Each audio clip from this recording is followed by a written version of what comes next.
matindi yung problema, medyo bumabalik. Pagka magaan,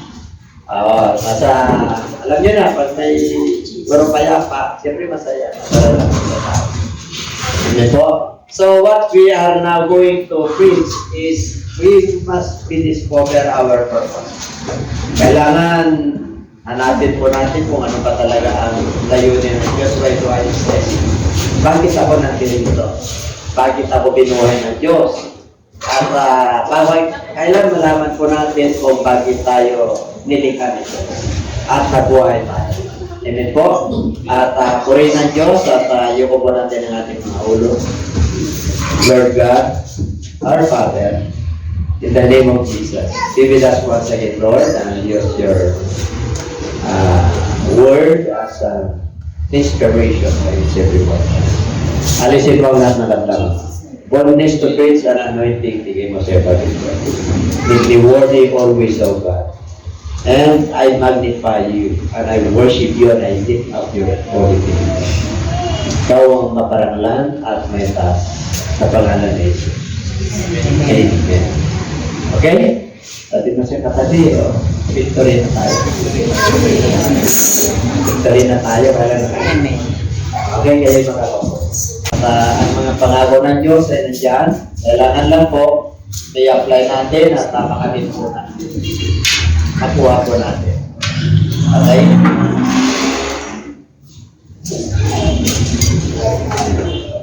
The book of Genesis 1:27. Nandiyan po, no? Nababasa nyo? Magkaroon po tayo ng masyadong mababa. Siguro pag may TV na, no? Tapos may TV rin ako sa para. Kaya may monitor ako. Para nakakaroon tayo ng harmonious dapat sunod po sa mga topic at talata nating binabasa. Kayo ba'y nakahanda na? Amen. Okay, at dito po sa aklat ng Genesis chapter 1 verse 27. So God created man in His own image, in the image of God created He him, male and female, created He them. At dito po, tulad ng sinabi ko, kailangan madiscover po natin at malaman po natin kung bakit tayo nag-exist. At ulitin ko po, lagi kong sinasabi ito, na tayo po ang sperm cell po at egg cell ng ating mga tatay at nanay ay nagkatakbo. Million po ang mga cells. At tayo po ay binuhay ng ating Panginoon at binatay. So, ibig sabihin, hanggang ngayon, bata, teenager, hanggang ngayon, iba-iba po. Na mga level, may mga toddler, may mga infancy. Pero yung iba hindi nakakasurvive sa infancy. Yung iba nasa dyan pa lang, fetus pa lang. Makikita nyo, may survival pagdating sa bata. Kaya nalulungkot din yung mga magulang. Nakakalungkot, pero ang Diyos lamang po ang nakakalam kung bakit na ginawa yun, bakit ginawa niya yun. Kasi may mga bagay na dapat nating malaman na yung mga the deep things of God, we don't question God, we just understand. Ang ibig po sabihin, yung iba nagpapakalalim, bakit nagkaganon. Kasi siyempre po, pag may kadahilanan na may mga tanong, ask, why, how, did, what? Bakit nangyari yun? Ano ba talaga? Paano ba? Laging may tanong, hindi naubusan ng tanong. At yung tao hindi rin naubusan ng sagot. Hanggang nalilis na po sila sa kalooban ng Diyos. Kaya marami talagang nagre-research tungkol sa ng mga nangyayari. Pero mapalad po tayo sapagkat meron tayong scripture. Meron tayong salita ng Diyos na kung saan binigay sa atin ng ating Panginoon para doon tayo gabayan kung bakit nangyayari sa atin ito. Amen po? So sa mga naniniwala sa salita ng Diyos, siyempre po, nagiging matalino po sila. Naintindihan po nila kung bakit nangyayari yon. Kaya nais ng Lord na kailangan i-value po natin yung buhay na tinigay sa atin ng Lord. Kasi sabi ng Hebrew 9:27, ay ang tao po ay isang beses lang mamamatay pagkatapos ay paghatol. So, ibig sabihin yung buhay na binigay sa atin ng Diyos, i-value natin, bigyan natin ng halaga, kailangan ano ang dapat, bakit, ano bang mahalagang gawin, ano ba itong panahon natin, bakit palala ng palala. So, ano naman ang dapat kong gawin bilang tao? Amen? Bilang lingkod ng Diyos, bilang mananampalataya. Kasi ang tao may kanya-kanyang ideology. May kanya-kanyang ideology ang tao. Kasi freedom of speech, freedom of yung concept mo, bigay ng Diyos lang. Lahat yan kailangan may paghatol. Kaya dito po, papag-aralan po natin why do I exist. Personal po yan. At dito po sa binasa po natin, sa Genesis, nais ng Lord na tayo po, number 1, to multiply the image of God on men. How to multiply? Kasi, sinabi po yun, nung ginilalang ng Diyos ang tao po, nilalang niya babae at lalaki. Sa verse 28, at sila po ay pinagpala, nag-multiply. Pagpalaan natin kayo, magpakarami kayo. Pero bago doon, ang nais ng Lord, man was made in the image of God, but this identity was stolen by evil things. Tayo po ay pinagpala na ng Diyos mula nung nilikha niya ayon sa kanyang larawan ng tao. Kaya lang ito po ay ginuha ng kaaway. Dahil sa pagsuway ng ating mga ninuno, si Adan at saka si Eva. Kaya itong pag-multiply in the image of God on men. In the image of God on men, ang ibig sabihin, you are the light of this world. Amen? Kailangan yung salvation, yung ilaw na yan, yung kaligayahan na yan, yung mga pangako ng Diyos ay makamit po natin. Kasi image of God tayo. Larawan tayo ng Diyos. Pag sinabing larawan ng Diyos, hindi po yung larawan na literal. Yung image po dyan, spiritual. Yung larawan ng Diyos, yung binigyan tayo ng Lord ng brain, binigyan tayo ng Lord ng emosyon, ng heart, yung power, kahit na hindi ka naniniwala sa Diyos, may kapangyarihan ka. Kasi, mula nung nilikha tayo, dominion po tayo, makapangyarihan po tayo sa lahat ng nilalang ng Diyos. Namumuna ang tao. Kasi ang tao po ay image ng Lord, kalarawan. Ibig sabihin, nandun yung Espiritu ng Lord. Okay, binigyan po tayo. Ang mga hayop, ang mga ibon po, ay may ano rin po yan. Pero, yung kanilang buhay po, hindi po kagaya sa atin na may soul. Sa kanila, may hininga lang. Pero wala silang soul. Pagpatay, wala na talaga. Hindi kagaya po sa atin kahit napatay na tayo, mayroon pa tayong soul. Yun yung hahatulan ng Diyos. Kaya yung iba po ng mga paniniwala, yung mga ibon,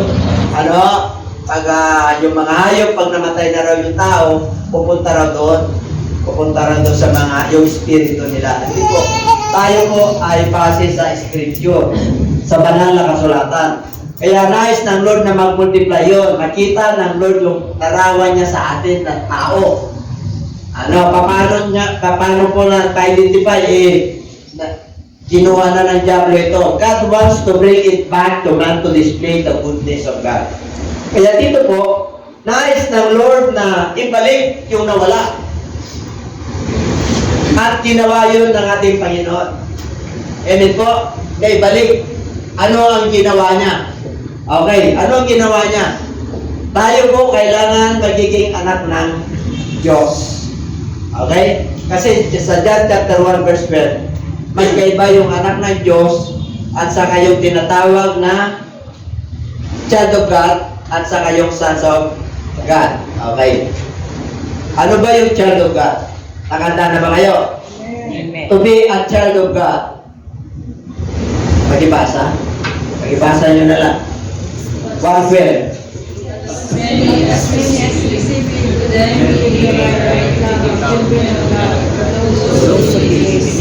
Okay. Bibigyan ka raw ng karapatan na maging anak ng Diyos kung ikaw ay naniniwala.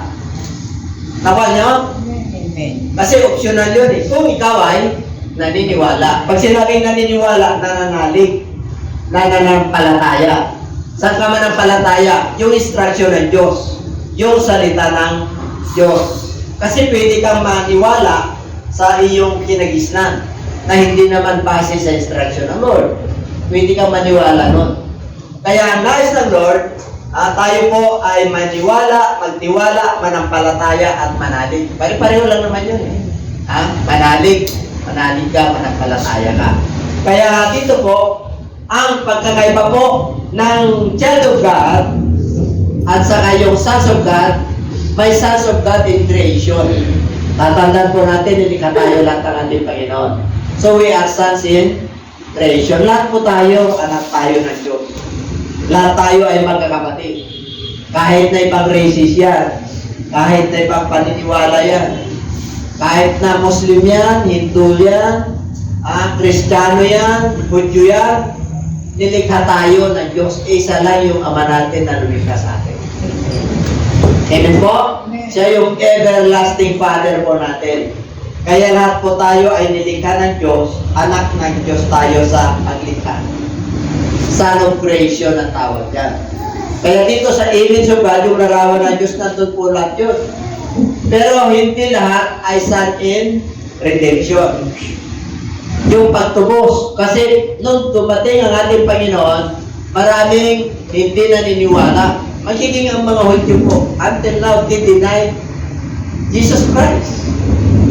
Even Muslim, they deny the crucifixion of the Calvary. Hindi nag-resurrect ang ating Panginoon. Kaya wala pong kapayapaan sa Middle East. Wala pong kapayapaan. Kasi ang tunay na kapayapaan ay si Jesus Christ. Magkaroon lang sila ng tunay na kapayapaan pag hindi nila idinanay na si Kristo. Pag tinanggap na nila na si Kristo ay na-crucify para sa lahat. Amen po? Kaya ang paniniwala po nila, deny. Wala. No existence of Christ sa Hudyo. Wala. Kaya nga, yung kanyang mga alagad, tinagpapatay po eh. Hanggang ngayon, ilang percent lang pag pumunta ka sa Israel, hindi nila kilala si Jesus Christ. Hindi po. Hindi kasi, yung existence niya sa kanila, wala. Ano lang, propeta. Pero hindi siya tagapagligtas sa kanila. Hindi siya Diyos sa kanila. Anak ng Diyos, which is tama naman. Anak ng Diyos po siya. Pero yung Panginoon at Diyos, hindi po, deny. Even yung mga iba po, pananampalataya. Kaya, sons in redemption, yung mga nanampalataya. Yung mga naniwala na si Kristo ay bumaba para sa atin lahat. Ipinanganak po siya para tayo pa tubusin at tayo po ay patawarin. Kaya naging anak tayo ng Diyos. Kasi binigyan niya tayo ng karapatan na maging anak ng Diyos kasi nanalig po tayo sa Kanya. Kaya sabi mo sa inyong karatabi, mapalad ka, brad. Kasi isa ka sa mga tinubos ng Lord. Ang tawag po dyan, sons of redemption. Amen? Kasi lahat po tayo ay sons in creation. Pag sinabing sons in creation, kahit na salbahe ka, makakainin ka ng Diyos. Kasi anak ka niya. Kahit na hindi ka sumusunod sa Diyos, makakainin ka ng Diyos. Kasi nilikha ka niya. Kasi mahal ka niya. Kahit hindi ka sumusunod sa Kanya, kahit na gumagawa ka ng labag sa Kanya kaloban, mamapatay tao, ayaw mo mag-Diyos, atheista ka, okay, fine, pakakainin ka ng Diyos, magiginapang ka sa araw at ulan, natural resources, mga hayop, mga vegetable. Kasi po, pangako ng Diyos sa Kanyang nilikha. Kasi tayo po ay nilikha ng Diyos ayon sa Kanyang sariling wangis or larawan. Kaya natin mahal ng Diyos yan.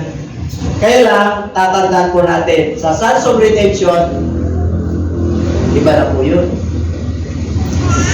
Mas marami hindi naniniwala sa ating Panginoon. Pero mapalad tayo kasi naniniwala po tayo. Kaya sabi ko sa katabi, mapalad ka. Mapalad ka. At sa ating panahon, okay, no creation po si Adan and Eve. sa the law of Moses. Genesis, Exodus, Leviticus, Numbers, and Deuteronomy. Sa Sons of Redemption, wala tayo noon ka, 2,000 years ago. Ang mga nakapiling ni Jesus Christ, mga Hudyo. Amen po, nandun na siya nangaral sa Israel. Kasi, pag pumunta sa boundary po, mga Gentiles po yun.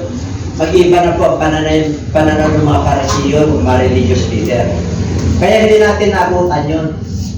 Kaya umabot yung gospel sa atin dahil po sa pangangaral ni Pablo. Tinuruan siya ng mga apostoles at kay Pablo. Kaya nakarating sa Asia Minor. Asia po tayo. Amen po, ang kontinente po yan, Middle East, nasa Europe. Nandun sa ang Europe po. Alam nyo naman po yan, mga Spain, mga Germany. Nandiyan po yung Europe, United Kingdom. Boundary lang po yan ng yung pinagano ni Paul sa Athens, sa Paris, sa Italy. Sa Asia Minor po tayo. Kapag bababa po. Sa China po, Russia na po yan. Dumating po sa atin yun dahil sa pangangaral, dahil sa mabuting balita. Ngayon, sa Sons of Redemption, tayo po yun. Kaya mapalad tayo.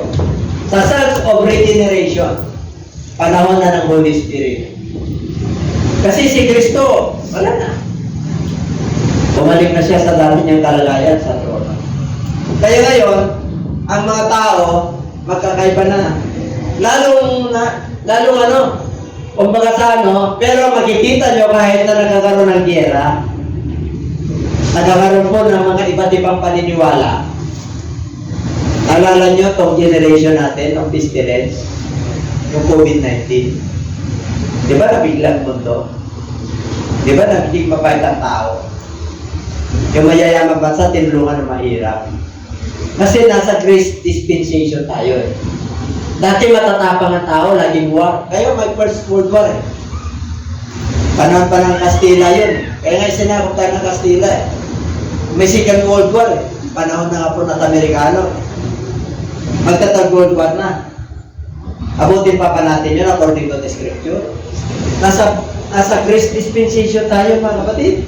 Pag sinabing grace, ang wars mo ngayon kingdom against kingdom. Ukraine lang at Russia. Hindi na word. Nakuha niya? Israel lang at saka Palestinian. Because of the grace of God. Pag nagkaroon ng war, kahit anong yaman mo, anong tapang mo, pagtutulungan ka ng United Nations. Pagtutulungan ka ng treaty, yung sa European, sa Europe naman yun. Kahit na gusto mo ng gera, matapang ka, ipigilan ka kasi may pagkakaisa na. Kasi nandun yung biyaya ng Diyos. We are now under grace. Yes. Kaya nandun open ang Lord para sa lahat. Pati ang pangangaral. Nasa YouTube na po tayo. Kahit na Tagalog tayo, pwede nilang interpret. Maraming mananampalataya rin ngayon nasa Sons of Regeneration. Pag sinabing regeneration, binago na tayo. Nirestore tayo. Tayo po ay kinagabayan ng banal na espiritu. Kaya naintindihan po natin ang scripture. Kasi pag wala ang Holy Spirit na gagabay sa atin, hindi natin maunawaan. Amen po? Kaya nga, ang tayo, mapalad po, bakit? Pwede akong mangaral sa buong mundo na kailangan ang salvation ay nasa pangalan ni Kristo lang. Neither is there any name given among men under heaven whereby we must be saved. Ano yung name na yun? Jesus. Kaya dapat mabautismo kayo sa pangalan ni Jesus. Bakit ang daming mga ngaral ayaw pabautismo sa pangalan ni Jesus? Kasi pinapangaral na ito sa lahat, pero marami pa hindi tumatanggap. Amen? Una lang, what is the first commandment of the Lord? Why do I exist? Bakit marami na akong alam ng salita ng Diyos? Kailangan malaman mo kung sino yung Diyos na nasa Israel. Yung doon, nanggaling ang Diyos at Panginoon at nagpahayag siya kung sino siya, hindi siya tinanggap eh. Kaya may kinrucify siya eh. Kaya mababalikan tayo eh. Kaya mapalat ka. Amen po? Babalikan tayo. Sabi ko sa'yo, bakit babalikan tayo ni Lord kahit na bahay hirap ka? Kahit na nasa bahay kubo ka, pabalikan ka ni Lord. Kahit na may sakit ka, pabalikan ka. Kasi mananampalataya ka eh. Sa harapan ng Diyos, ginto ka. Maaari sa harapan ng tao, naghirap ka. Hindi sila bilib sa'yo, pero bilib ka naman kay Lord. Nagtitiwala ka kay Lord. Abay, babalikan ka niya. Amen po. Kasi mahalaga ka sa harap niya. Para yung tao, kapwa mo, hindi ka mahalaga sa kanila. Pero sa harapan ng Diyos, mahalaga ka. Kaya mapalag kayo na naglalagay sa kanya. Kaya sabi niya, I will give you the right to become the children of God, child of God, pagka individual. Diba? Children of God. Pero bibigyan ka ng karapatan na maging anak ng Diyos. Mamimili ka nga lang. Manalig ka sa Kanya. Manampalataya ka sa Kanya. Sumunod ka sa Kanya. Kasi may paghatol eh.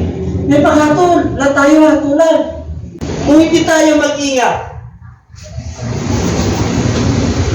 yes, hindi mo sinasabi na tayo lang tama. Maraming tama. Maraming nababaptize in Jesus' name. Marami. Pero mas marami yung utos. I'll baptize you in the name of the Father, Son, the Holy Spirit. Mas outnumber tayo, kaya nangangaral tayo eh. Para itong malalaking organization, ma-enlighten pa po. Kasi hindi sila papayag na mabautismo sa pangalan ni Jesus. Hindi ko alam kung bakit. Nasa Bible din eh. Hindi basta-basta matanggap yan. Amen po. Kaya pag naliwanagan ka, yung kanina yun, awit natin, tataas kita, niliwanagan mo ako, mag-hari ka sa akin. Ibig sabihin na enlightened tayo spiritually. Marami pala na nangangarap na na-enlightened. Na-enlightened. Pero hindi pa buo. Bakit yung sinabi ang bishop na sa Bible? John chapter 14. I will give you and I will send you the Holy Spirit to guide you in all truth. Ibig sabihin may truth na, pero hindi pa buo. Hanggat hindi nga nababautismo sa pangalan ni Jesus, hindi ka pa buo. Amen? Hanggat hindi mo nakikilala na isang Diyos, hindi ka pa buo. Pag ang paniniwala mo, yung Ama ay magkaiba sa anak at yung anak magkaiba sa Holy Spirit, hindi ka pa buo. Kapatid, hindi ka pa buo. Isa lang ang Diyos. Yung iba, pagkakilala sa isang Diyos, collective. Collective. Tayo, pagkakilala natin sa Diyos, absolute. Amen. Alam niyo yung absolute? Amen. Yung Ama, yung Anak, yung Holy Spirit, siya rin yun. Amen. Yung collective, iba yung Ama, iba yung Anak, iba yung Holy Spirit. Hindi ganun ang Diyos. Kaya number 1 commandment ng Lord, makinig kayo, mga Israelita. Hear, O Israel. The Lord, our God, is one Lord. Tanong, who is that Lord? Bumaba yung Lord. Nagpakilala na siya yung Ama. Hanap kayo ng hanap sa akin ng Ama. Ganun yan eh. Sa kanyang alagad. Hindi ba kayo naniniwala na yung Ama ay sumasakit? Walang nakakita sa Ama. Ang nakakilala sa Ama ay si Jesus Christ lang. Amen. Walang makakapunta sa Ama kahit kakano ka kagaling. Kalaking relihiyon at kayaman na relihiyon. Ang dami kayong follower. Anong sabi ng John chapter 10? Pag hindi ka dumadaan sa anak, diretso ka sa Ama. Ano raw? Pag hindi nyo na-recognize na si Jesus Christ, isa lang yun, abay, ang Biblia na nagsasabi, masakit po, pero totoo po yun. Kaya mapalat tayo, bakit tayo nag-isip? Amen? Sigurado ka na. Hallelujah. Kahit na ilan lang tayo. Oo. Tingnan nyo sa banal na kasulatan. Lahat tayo. Pinagpipray ko na meron akong studio. Natatalakayin ko yung nag-iisang Diyos. Tatalakayin ko yung paano maligtas yung isang bautismo lang. at yung bautismo ng Holy Spirit at mamuhay ng may kabanalan. Yung natatalakayin ko dyan sa station ko, ang title is The Bible Answers All Your Questions. The Bible Answers You. Itanong mo sa Biblia, sasagutin ka ng Biblia. O ganun. Basta gagawa ako ng content sa ganun. Tapos, tanungin ko lang unang araw, sino ang Diyos mo? Ayun, lalaki yung contents. Oo, sino ang Diyos mo? Kung ano? Bakit mo nasabi yan, Bishop? Nasa Bible din eh. Maraming bulaang propeta.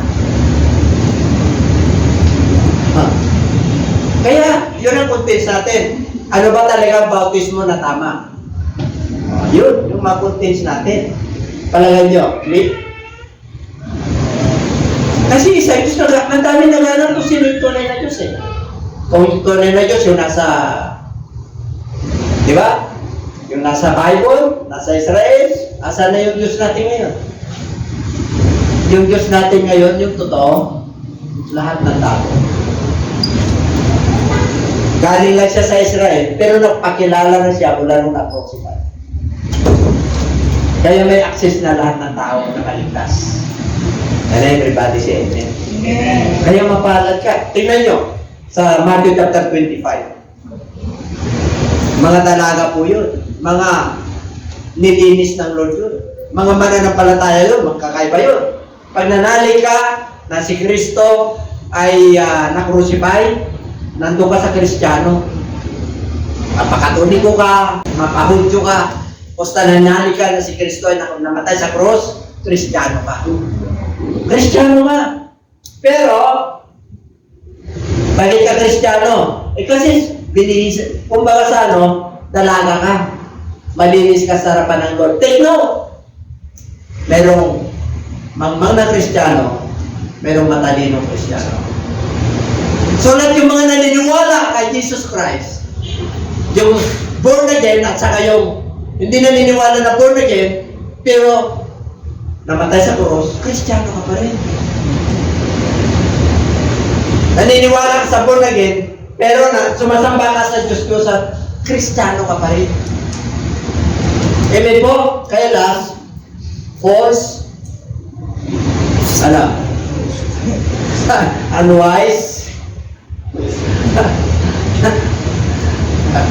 diba? Asal ka doon? Wise o false? So yung mangmang. Kaya dito po, dapat malaman po natin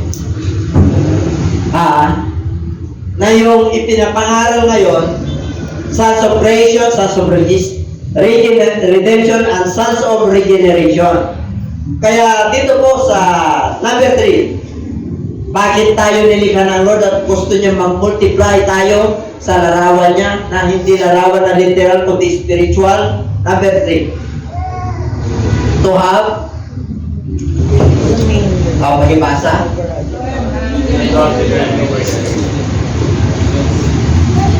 Then God blessed them, and God said to them, be fruitful and multiply.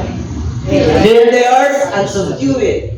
Have dominion over the fish of the sea, over the birds of the air, and over every living thing that moves on the earth. Bakit tayo nandito? Para tayo yung gawain. May kapangyarihan yung mamamahala po tayo.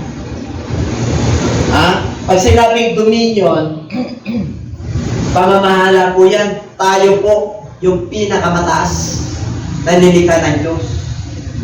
Kahit na laki ng elefante yan o dinosaur, mas mataas ka pa rin yan. Amen po? Pwede mo patamimihin yan kahit na ahas pa. Pwede mong utusan yan in the name of Jesus. Huwag kang lalapit. Kasi makapangyarihan ka. Kasi yung image of God nasa iyo. Kasi image ka ni Lord eh. Ano sabi ni Jesus Christ? Huwag kayong matakot sa pumapatay ng laman. Matakot kayo doon sa kumukuha at pumapatay ng kaluluwa, espiritu at laman. Sa Diyos kayo matakot.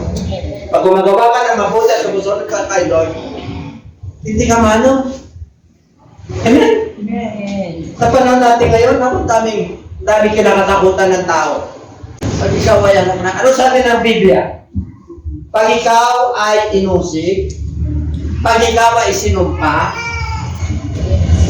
pag-pray mo sila. Amen? Pag sila nagutom, pakainin mo. Kayo ba, pag may kaaway kayo, pakainin mo? Gutom? Tapos galit na galit ka? Kahit nasawa mo, hindi mo pagkakainin eh. Tama niya? Yung kaaway mo pa.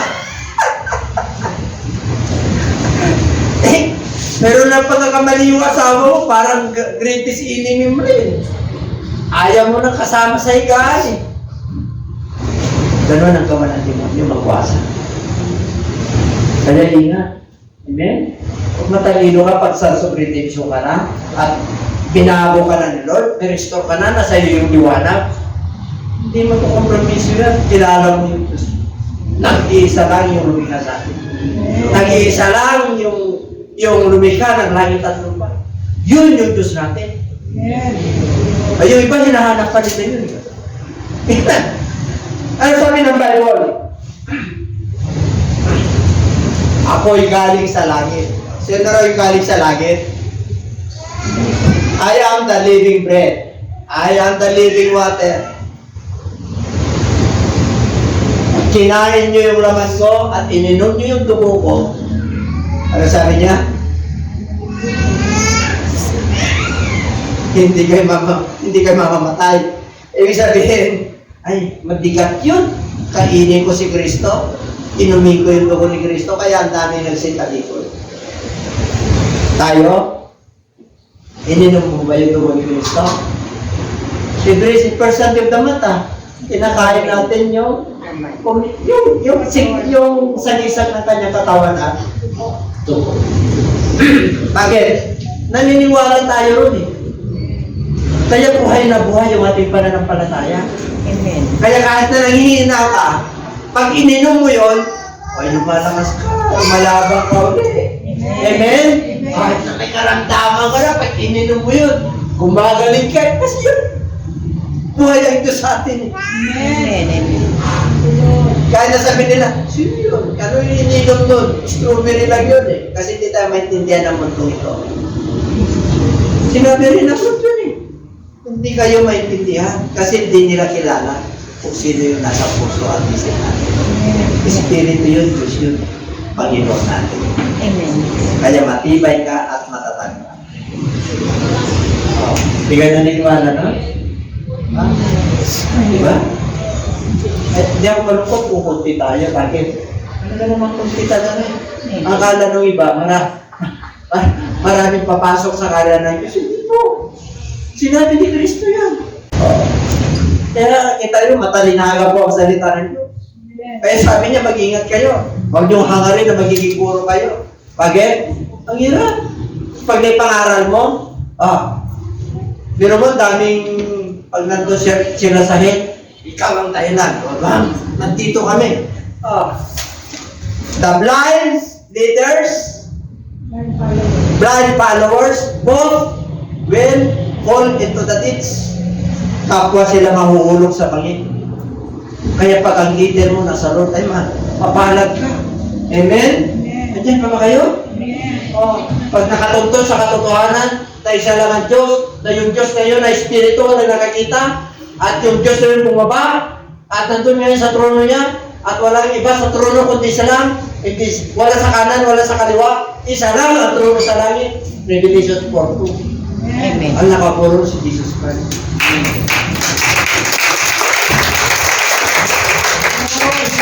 Kaya ingat, kaya nga sabi niya dominion eh. Dominion ka pag kilala mo yung Diyos mo.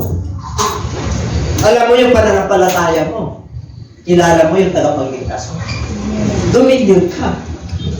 Ang matindi pa rito, kapagpalayan ka ng Diyos. Fruitful. Ano yung fruitful? Mamusya. Dami kang bunga eh. Ng mga bunga ng mabubuting bagay. Kahit na anak, nakaroon ka ng maraming bunga. Amen po, kaya kayo mga Kristiyano ha. Hindi ko mahirap kayo. Wala kayong sa Lord. Hindi po. Hindi yun ang basya. Pag mahirap ka, at napaintulutan yung sitwasyon mo, tinala mo Diyos, may koneksyon ka sa Lord, tumarang ka lang sa pagsubok. Ang tawag po dyan, at nangyari nga, anit siya kang tupas. Ibig sabihin, tatak ka lang din. Tatak ka lang din sa kahirapan, sa sakit. Yung mga anak nyo, yung maliliit, tumatang lang yan, stages yan eh. Yung mga sipon, si Mati nga eh. Ako dumadaan na kayo na ganyan. Dilipas din yan. Amen? Ngayon kayo makalala pag may sakit kayo kasi may Lord naman tayo eh. May Savior tayo eh. May tagapagligtas tayo eh. Bakit ka naman mag-alala? Sumusunod ka naman sa Kanya. Ikaw sumusuway ka yan. Baka mamaya panala sa iyo yung nangyayari sa iyo. Oh, kaya tindi mo. Ha? Biro mo, this world is dominated by sin, had influence of this world and evil spirit. Grabe. Nasa po ko, Ephesians chapter 6. Grabe ang pamunuan. Grabe ang high spirits. Nasa level na pang mga demonic ngayon. O, sa ibang bansa, yung sungay, talagang literal. Literal na satanisin talaga. Baliwala na. Amen? Kasi pinipicture na, nagumon na po yun. Sa Old Testament, kahit na yung markahan mo lang yung ano mo na content, hindi pwede. Pero ngayon, paramihan eh. Diba? Tingnan mo. Itong wars, famines, earthquakes, pestilences, naku. Hindi mo maiwasan yan, nasa Bible yan. 2030. Alam niyo ba ang mangyayari sa 2030? Advance na, climate change na po tayo. Laging sinasabi ang mahal natin presidente, kahit na sa ibang bansa, namumroblema po sila sa mga darating na trahedya. Ang bagyo dati, nanatentry lang ngayon, hanggang 5 na. Ibig sabihin, lumalakas. Kaya pag wala ka sa Lord, di-depress ka. Mag-alala ka bukas eh. Pero pag nakailog ka, wala. Angkaan eh. Angkaan po. Angkaan. Amen? Oo, walang exempted yan. The world is dominated. As a result, people are dominated by problems and troubles. Yun ang naging resulta eh. Kaya yung iba nakukompromise. Kaya yung iba nagsisinungaling at nagtataya. Yung iba nag-scammer na lang. Yung iba nagbibinta pa ng, human trafficking. Illegal drugs. Kaya pumapasok po because of poverty. Kahit na ayaw mong gawin, nasa bangko ka, teller ka. Kahit na manager ka ng bangko, walang exempted ngayon. Kahit government official ka, walang exempted. Amen po. Hinahanap yung maharlikapan ngayon. Tinigil na. May 70 billion daw. Saan na? Di mo na walang exempted. Kahit na ibang bansa, mga hari, wala. Ang exempted na yan yung may takot sa Diyos. Amen. At nagbirugat ka, sigurado ka, kahit na hirap pa rin ito. Ano ang solusyon? Alam nyo mga kapatid, yung climate change na yan, wala solusyon yan. Wala. Pinahintulutan ng Diyos yan, ang solusyon yan, rapture. Kukunin ng Lord yung kanya. Isang evangelist, great evangelist, nakita niya yung ikot ng mundo. Noong pa 20 years ago, prophetic ito. Pinakita sa kanya ng Diyos. I don't know kung 15 or 20 years ago. Nangangaral siya. Pinakita sa kanya ng Diyos. Di ba, ang ikot ng mundo, bilis. Alam mo, nakita niya sa vision niya, tumatagsik, may lumalabas sa mundo ito. May lumalabas, habang umiikot ng napakanang ikot, may lumalabas, ano yun? Yung kinukuha ng Diyos. Nira-capture niya. Kailangan lumabas ka sa mundo ito para hindi ka kasama na masunog ka matungkol sa ako. Noong panahon ni Noah, flood. Ngayon, apoy. Ang climate change, kaya nasusunog ang mga forest, hindi dahil sinisigahan, dahil sa init ng araw. And everybody say amen. Amen. Ano pangako ng Diyos? Ano pangako ng Diyos? Number 4 na tayo. To have abundant life. Mula Old Testament hanggang New Testament, pangako ng Diyos yan. Kaya lang, poverty is always the problem in this world. Laging kahirapan. Mula noon, Old Testament hanggang ngayon, kaya nag-aaway-aaway ang mabansa eh. Sakupan eh. Because of poverty. That's one of the reasons why people are forced to do evil just to earn money to survive. Remember this. God hates poverty. Ayaw ng Diyos ang poverty mentality. Alam niyo, pag kahit ang Kristiyano ka na, maraming Kristiyano pa, alam niyo poverty mentality? Pinaraya ka na ng Diyos, tingin mo sa sarili mo, mahirap pa. Wala ka ng pera, parang naawa ka sa sarili. Mentality, binigyan ka na ng pagkakataon ng Lord na lumaya. Yung isip mo mula nung unbeliever ka hanggang ngayon, mahirap pa rin. Mga kapatid, anyaman na yung Diyos natin. Amen. Ginawa kitang anak, child of God. Karapatan mo yun na yumaman. Amen? Ang yaman po na tinutukoy po rito, hindi yun sa pera. Kahit sa tama-tama lang yung pera mo, makaan ang buhay mo. Amen. Hindi ka nawawala ng pag-asa. Ito, kahit nawala-wala ng mundong ito, 419 ang Philippians. Ano? But my God shall supply all your needs according to all His riches and glory. Ano ibig sabihin? Umaakma yung yaman ng Diyos sa lahat ng panahon. Kahit na 1,000 per kilo ang bigas. Ganun aakma yan, pakakainin ka pa rin ng Diyos. Amen. Ganun kayaman yung Diyos natin. Amen? Amen. At pwede kang pasagalain ng Diyos kahit na tagirap na. Amen. Wow! Kasi buhay yung Diyos natin. Amen. Kaya kang pakainin ng Diyos. Amen. At ito ang tatanda ninyo. Huwag magbago yung pananampalataya. Amen. Pare, Lord, gawin mo ako milyonaryo. Ilang taong ka na hindi milyonaryo? Bago ka na ka? Eh, hindi nyo nakukuha kasi babago kayo eh. Amen. Thank you, God. Huwag kang magbago. Kasi darating yan. Ang kamay ng Diyos, iba't ibang paraan namin ako. Amen. Pag sinabi mo na tinuntungan mo yan, ay mga kapatid, maging milyonaryo ka talaga. Amen. Depende yan sa pananampalataya mo. Sabi ng sinsya, pag tumatanda ka na, yung pagtunaw mo, mag-constipation ka na, ma-high blood ka na, nandiyan ang sinsya, pero nandiyan din ang Diyos. Amen. Kaya pa baliktarin ng Diyos yun? Love. Diyos yun. Templo niya to. Kahit na may sakit ka, kaya ka niyang pagano. Amen. Kasi yun, kaya natin po eh. Kaya, grabe. 29 ng buko, 29 ng 11 ng Jeremiah. Tingnan mo, ayaw ng Lord na nahirapan. Ano raw? I know the thoughts that I give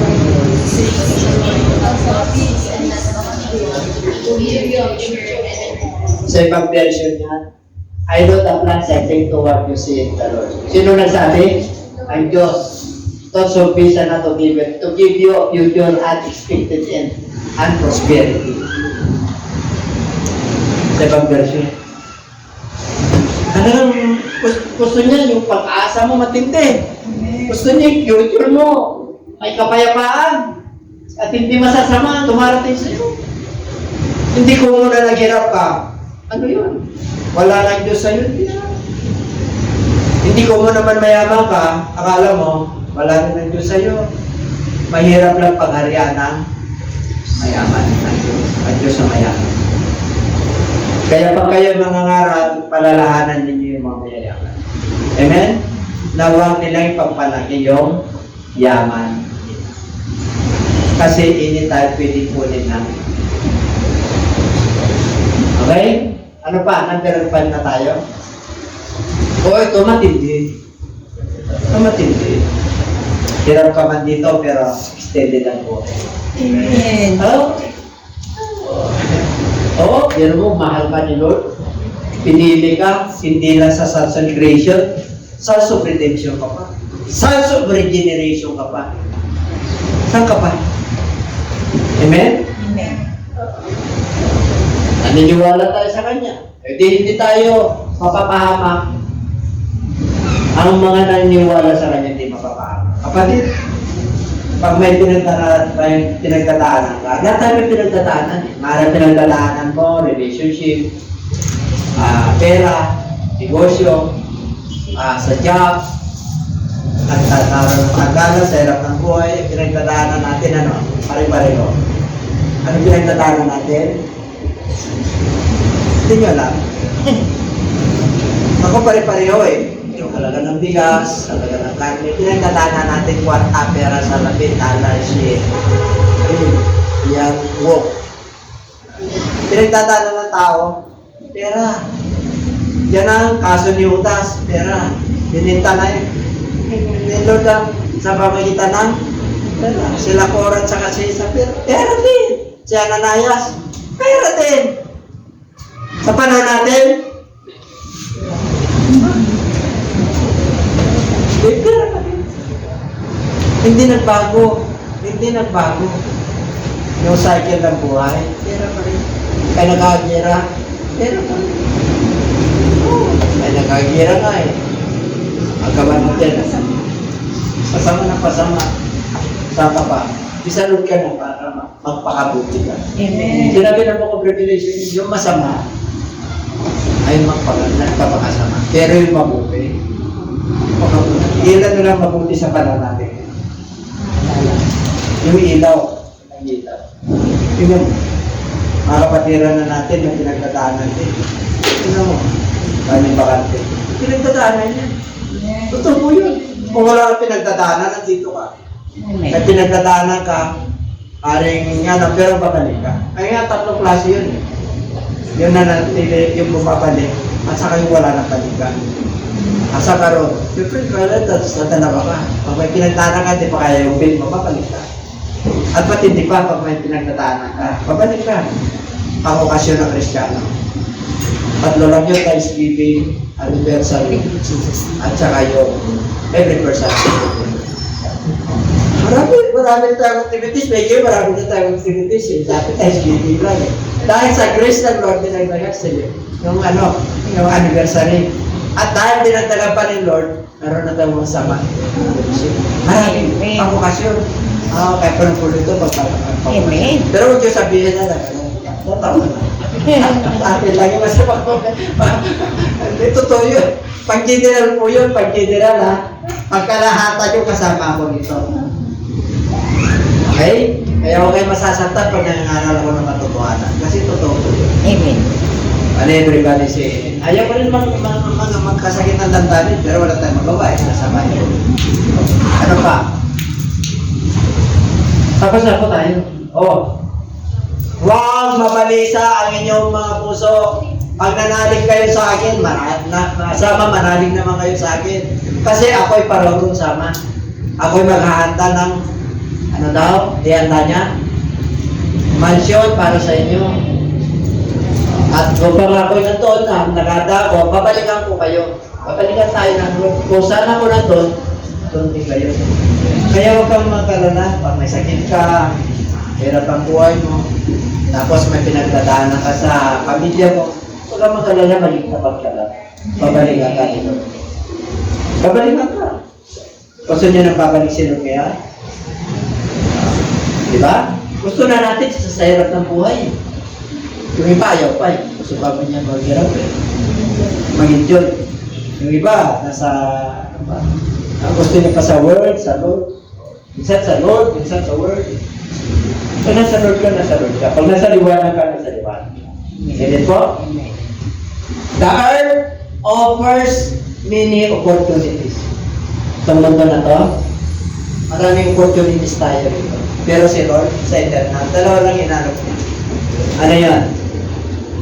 Hell or heaven? You want eternity? you must love and trust the Lord. And you must obey Him. If you reject the instruction, the love, and trust of God, if you don't believe in Him, then you are not part of eternity. Hindi ka kasama ron. Dalawa lang pagpipilian. Liwanag at dilim. Diyos, demonyo, sarili, o mundong ito. Daming pagpipilian pagdating dito sa mundong ito. Amen? Pero sa Lord, I'd rather obey God than anything. Amen? I'd rather obey God than anything. Kahit na mayaman, kaya ko isuko yan. Pangalawa lang kasi ang pag-ibig mo sa kapwa mo. Unahin mang Lord. Papahihi ka. Amen?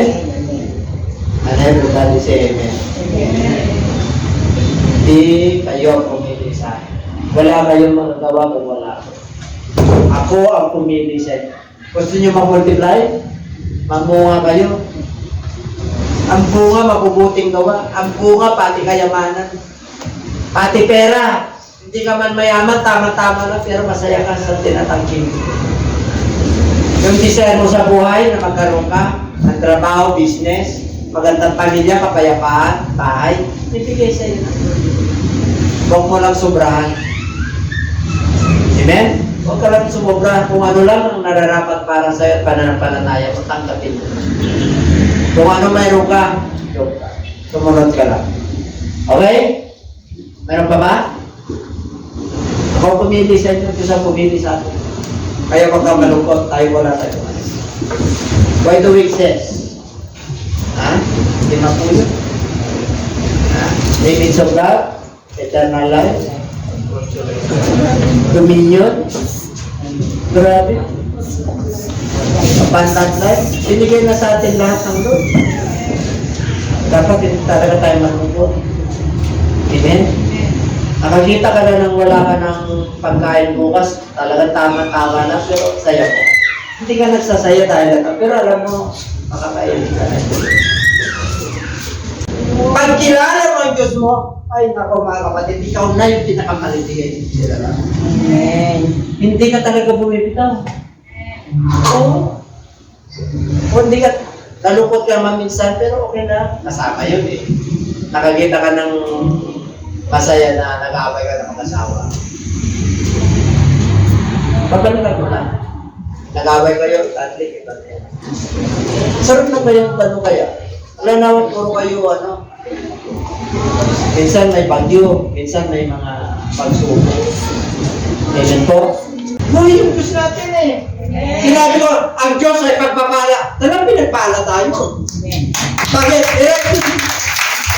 Matuwid ka eh. Ang Diyos, pag matuwid ka, pagpapalain ka. Huwag mo lang siya kontrahin. Pag kinontra mo siya, dami paalala sa'yo ng Diyos.